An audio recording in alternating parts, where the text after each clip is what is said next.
సంక్రాంతికి పర్యాయపదంగా మారిపోయాయి ఉభయ గోదావరి జిల్లాలు. సంక్రాంతి నెల రోజుల ముందు నుంచే కూడా ఈ హడావిడి పల్లెల్లో స్టార్ట్ అయిపోతూనే ఉంటుంది. చూడండి, చిన్న చిన్న గ్రామాల్లో కాస్ట్లీ కార్లు, ఆత్మీయ సమ్మేళనాలు, ఇంకా ఒక్కటి కాదన్నమాట అండి, మొత్తం కళకళలాడిపోతుంది. ఈసారి సార్వా లేకపోవడం వల్ల ఈ దాళవాకు సంబంధించినటువంటి వరి నట్లు ఎర్లీగా వేసేసారన్నమాట, ముందుగా వేసేసారు. సో అధిక వర్షాల వల్ల సార్వా పంట దాదాపుగా లేనట్లే, అక్కడక్కడ కొన్ని చోట్ల పండింది, మిగిలిన చోట్ల అయితే లేదు. అందుకని ఈసారి దాళవా ముందుగానే నాట్లు మొదలైపోయినాయి. దాదాపుగా అందుకనే గ్రీనరీ నెమ్మదిగా ప్రారంభమైందనమాట. ఓ పక్క చలి వాతావరణం, మరో పక్క ఈ సంక్రాంతి హడావుడి, కోడిపందుల హడావుడి అయితే కనుక ఇంకా చెప్పనక్కర్లేదు.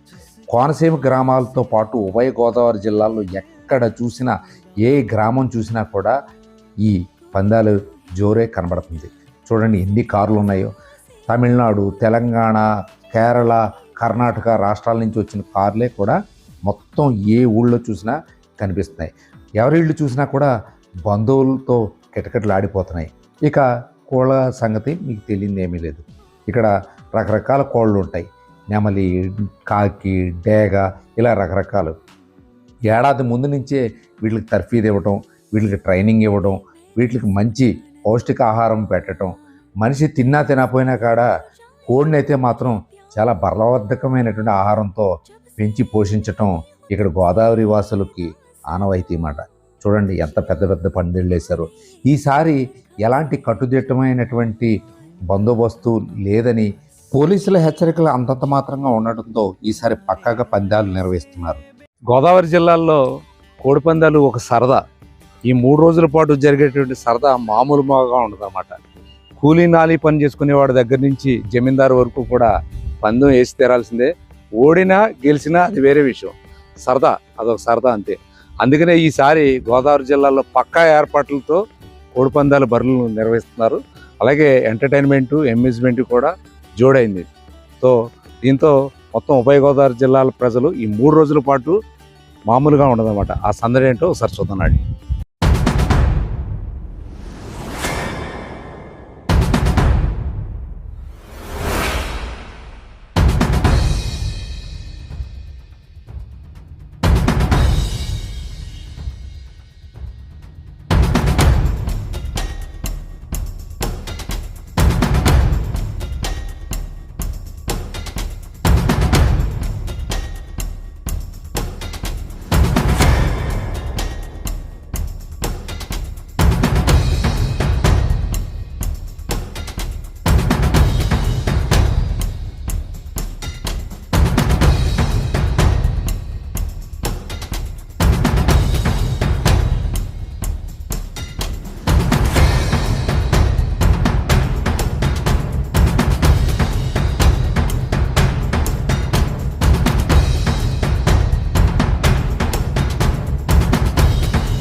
చూశారు కదా కోలాహలం ఏమాత్రం ఉందో, మామూలుగా లేదనమాట. ఇక్కడ తినుబండారాల షాపులు, చికెన్ పకోడీలు, నాన్ వెజిటేరియన్ ఐటమ్స్, ఇంకా 1 కాదు 2 కాదనమాట. ఈ 3 రోజులు కూడా ఇంకా ఇక్కడ తినడం, కోడిపందాలు ఆడటం, డబ్బులు కొట్టుకోవడం, ఇదే పని ఉంటుందన్నమాట. కోట్లాది రూపాయలు ఇక్కడ చేతులు మారిపోతూ ఉంటాయి అన్నమాట. మళ్ళీ బయటికి వెళ్తే టైం వేస్ట్ అయిపోద్దని చెప్పేసి అన్ని రకాల ఫుడ్ స్టాల్స్ కూడా ఇక్కడ ఏర్పాటు చేశారు. ఇక్కడ పెద్ద ఎత్తున స్టాల్స్ అన్నీ ఏర్పాటు చేయడం, ఇది ఒక వ్యాపారం. ఈ సీజన్లో సంపాదించిన డబ్బుతో దాదాపుగా ఒక ఏడాది సరిపడే డబ్బును ఇక్కడ సంపాదిస్తారు. ఇక్కడ పందాలు కాసేవాళ్ళు ఎంతమంది ఉంటారో అలాగే వీక్షకులు కూడా అంతేమంది ఉంటారు. చూడండి ఎంతమంది ఉన్నారు. చిన్న పిల్లల దగ్గర నుంచి ముసలి వయసు వరకు కూడా ఇక్కడ పందాలను వీక్షించడానికి, పందాలు కాయడానికి కూడా గోదావరి వాసులు జనం ఆసక్తి చూపిస్తూ ఉంటారు. ఈ చూడండి పందాలకు సిద్ధంగా ఉన్నటువంటి పందెం కోళ్ళు అన్నమాట. ఇవి రకరకాలు. అలాగే అలాగే ఈ కోడి పందాలే కాదు, ఈ ముసుగులో గుండాట్లు జరుగుతాయి, మద్యం వ్యాపారం జరుగుతుంది, పేకాటలు నిర్వహిస్తారు పెద్ద ఎత్తున. ఇది ఒక వ్యాపారం, ఇది ఒక ట్రిక్. ఇంకా పగటి వేషగాళ్ళు, ఇంకా డ్యాన్స్ చేసేవాళ్ళు, కోడి పందాలతో పాటు ఈసారి అమ్యూజ్మెంటు, ఎంజాయ్మెంటు, ఎంటర్టైన్మెంట్ని కూడా జోడించారన్నమాట. అలాగే జబర్దస్త్ నటులు, కమెడియన్సు, డ్యాన్సర్లు వీళ్ళందరూ కూడా ఈసారి పార్టిసిపేట్ చేశారు. అలాగే వీళ్ళకి వీలుగా ఉండటం కోసం కార్వాన్లు కూడా తెప్పించారు. అలాగే సినిమాకి చెందినటువంటి కొంతమంది ఈ ఆర్టిస్టులను తీసుకొచ్చి ఇక్కడ ఎంటర్టైన్మెంట్ నిర్వహిస్తున్నారు.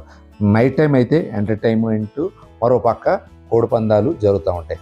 ఎలాంటి అవాంఛనీయ సంఘటనలు జరగకుండా బౌన్సర్లను కూడా ఏర్పాటు చేశారన్నమాట.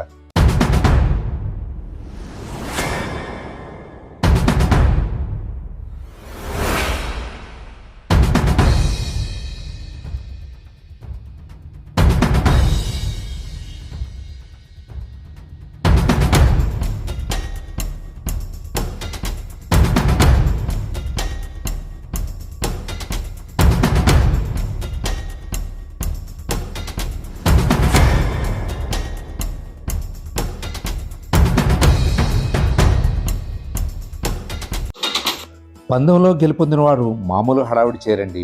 ఓడిపోయినవాడు డేలా పడిపోయి నెమ్మదిగా ఇంటికి జారిపోతాడు, కానీ గెలుపొందినవాడు మాత్రం చాలా హంగామా చేస్తాడు. చూడండి, ఈ రాయల్ ఎన్ఫీల్డ్ మీద ఊరేగుతున్న ఆయన 4 పందాలు నెగ్గాడనమాట. అవుట్ ఆఫ్ 5కి 4 పందాలు గెలుపొందాడు. దానికి బహుమతిగా ఈ ఇన్ఫీల్డ్ కూడా వచ్చింది. నగదుతో పాటు ఈ ఇన్ఫీల్డ్ అదనమాట. ఇలా రకరకాలుగా పందాలు జరుగుతూ ఉంటాయి. అంటే ఇక్కడ ఎలా అంటే మెయిన్ పందెం ఒకటి జరుగుతుంది. అలాగే చుట్టుపక్కల చూస్తున్న వాళ్ళు ఒకరికొకళ్ళు 5,000 దగ్గర నుంచి ₹1,00,000 వరకు కూడా ఒకరికొకళ్ళు పందాలు వేసుకుంటారు. చూశారు కదా, ఇక్కడున్న కోళ్ళన్నీ కూడా పందానికి సిద్ధంగా ఉన్నటువంటి కోళ్ళు అన్నమాట. ఈ సిద్ధమవుతున్నటువంటి కోళ్ళు వీటికి వ్యాయామంతో పాటు మంచి న్యూట్రిషనల్ ఫుడ్ అది పెడతారు. జస్ట్ ఒక 4-5 మినిట్స్లో వీటి జీవితం ఏంటో అర్థమైపోద్ది. అంటే ఓడిపోయిన కోడిని హోజా అంటారు. దానికి కూడా చాలా డిమాండ్ ఉంటుంది. ఈ బ్యాగులు ఉన్నాయి కదా, ఇక్కడ ఈ పక్కన ఉన్న బ్యాగులు కేవలం ఈ ట్రాన్స్పోర్ట్ చేయడానికి ఉపయోగించేటువంటి ఈ బ్యాగులు అన్నమాట. చూడండి, ఈ బ్యాగ్ మీకు కనబడుతుంది కదా, ఈ బ్యాగ్ పుంజుకి సరిపడే అంత ఉంటుంది అన్నమాట. పైన ఇట్లాగా ప్యాక్ చేసి పట్టుకెళ్తారన్నమాట. ఈ బ్యాగులు అవి కేవలం ఈ కోళ్ళు పట్టుకెళ్ళటానికి కోసమే వాడతారన్నమాట. ఇందులో డేగ, కాకి, నెమలి ఇలా రకరకాలు ఉంటాయి. కుక్కుడు శాస్త్రం ప్రకారం వీటి పందాలు జరుగుతాయి అన్నమాట. అంటే రాసిన నక్షత్రాన్ని బట్టి గెలుపొందేటువంటి అవకాశాలు ఉన్నాయని చెప్పి కుక్కుడు శాస్త్రం చెబుతుంది. దాని ఆధారంగానే పందాలు జరుగుతాయి. కోట్లాది రూపాయలు ఈ చేతిలో మారుతాయి అన్నమాట. చాలామంది హీరోలు అవుతారు, చాలామంది జీరోలు కూడా అవుతారు. ఇది దీని కథ. అర్థమైంది కదా.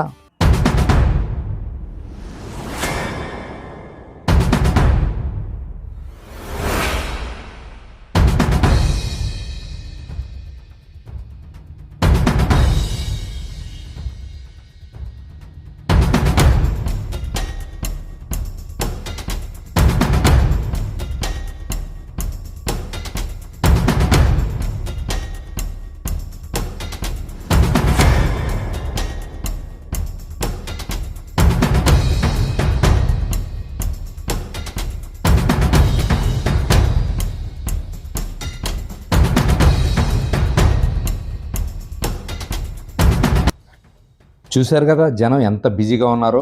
కోళ్ళు పట్టుకొచ్చేవాళ్ళు కోళ్ళు పట్టుకొస్తున్నారు, పందాలు వేసుకునే వాళ్ళు పందాలు వేసుకుంటున్నారు, గెలిచిన వాళ్ళు డబ్బులు లెక్క పెట్టుకుంటున్నారు. ఇలా ప్రతి ఒక్కరూ కూడా ఈ 3 రోజులు కూడా చాలా బిజీగా గడుపుతారండి. నిద్రాహారాలు ఉండవు, ఏమీ ఉండవు అన్నమాట అండి. ఇక్కడే అన్ని ఫుడ్ తింటూ ఉంటారు, ఇక్కడే అవసరాలు తీర్చుకుంటూ ఉంటారు, ఇక్కడే రిఫ్రెష్ అవుతూ ఉంటారు, మళ్ళీ తిరిగి పందానికి రెడీ అవుతూ ఉంటారు అన్నమాట.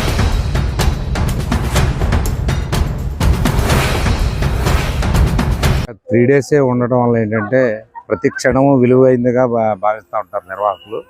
నైట్ టైం ఒకవేళ కరెంట్ డిస్టర్బెన్స్ వచ్చినా కూడా నైట్ టైము జనరేటర్ సౌకర్యం, అలాగే ఫ్లడ్ లైట్ కాంతుల్లో కూడా ఈ 3 రోజుల పాటు పందాలు అయితే మాత్రం జరిగి తీరాల్సిందే. ఇది గోదావరి జిల్లాల్లో సాంప్రదాయం అనుకోండి, ఇంకోటి అనుకోండి.